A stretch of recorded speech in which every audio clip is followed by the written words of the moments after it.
Takay lang natin itong war belt na pinadala ni Ido Gear, no. So quick release war belt na 2 inches Moly, no.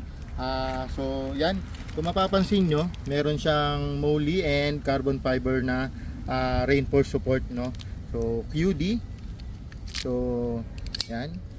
Tapos syempre may nakakabit na sa atin na attachment, which is pistol mag pouch and dump pouch, no. Yan, gamit natin yan. And ito is admin pouch or accessory pouch, no. So yun, ngayon may kasama siyang inner belt, no. So discuss ko sa inyo paano itong sinusuot. So suot natin. Yan. So inner belt muna, guys. Yan, suot natin dito sa Gen 4 natin na BDU.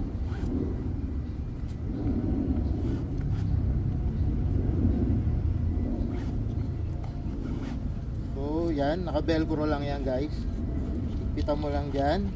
Ngayon center mo lang yan.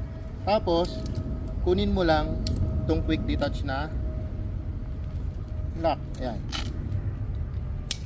ganun lang siya kabilis isuot, no. So yan, napaka suabe, no. So ito siya pagkakasuot.